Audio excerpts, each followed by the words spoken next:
Bonjour, je m'appelle Miad et je suis passionné par la technologie. Tellement passionné que j'ai fait un master sur cette thématique. Et ça m'attriste quand j'entends des gens me dire « Oui, mais la technologie, ça abrutit les gens. C'était mieux avant, on lisait des livres. » Comme si l'un ne pouvait pas coexister avec l'autre. Et puis, ce n'est pas nouveau. Quand on a introduit l'électricité, eh bien, on avait fait une propagande pour l'interdire parce qu'il paraît que c'était dangereux. Alors qu'aujourd'hui, on tuerait pour qu'on ne coupe pas de courant, n'est-ce pas? Hashtag Chirama. Et même au Moyen Âge, les moines copistes trouvaient que c'était mieux avant l'imprimerie de Gutenberg parce que maintenant, ils n'avaient plus de travail. Donc, la question est donc, pourquoi un tel rejet vis-à-vis de la technologie alors qu'elle facilite grandement nos vies? La réponse est à la fois simple et profonde. La technologie est au fondement de notre perception du monde.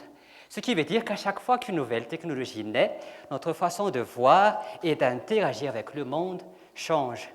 C'est beau, mais c'est surtout traumatisant. En philosophie, c'est ce qu'on appelle l'antophanie. L'anto quoi, murmura-t-elle? L'antophanie. L'antophanie vient du grec anthos, qui signifie être, et phénoménon, qui signifie apparaître. L'antophanie, c'est la manière dont les êtres nous apparaissent. Prenons l'exemple du téléphone. Le téléphone a été inventé vers la fin du XIXe siècle, et le moins qu'on puisse dire, c'est que ça a changé la perception de l'époque.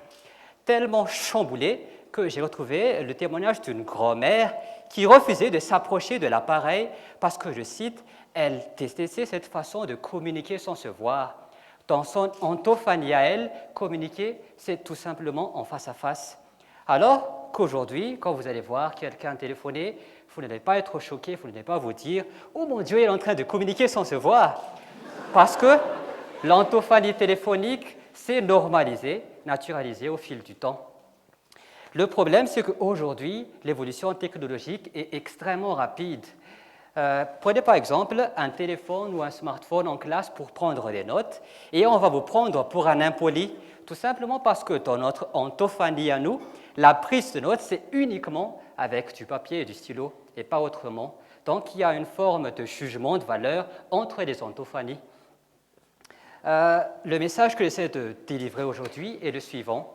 Un jour, vous allez tomber sur un article sur Facebook ou sur YouTube sur une nouvelle technologie qui va chambouler votre perception du monde, comme un robot chirurgien qui pourrait remplacer les médecins, une voiture autonome qui pourrait remplacer tous les chauffeurs, une imprimante 3D qui pourrait imprimer n'importe quoi, et même une intelligence artificielle qui pourrait modifier les vidéos dans les vidéos. Donc, le message que j'essaie de délivrer est le suivant.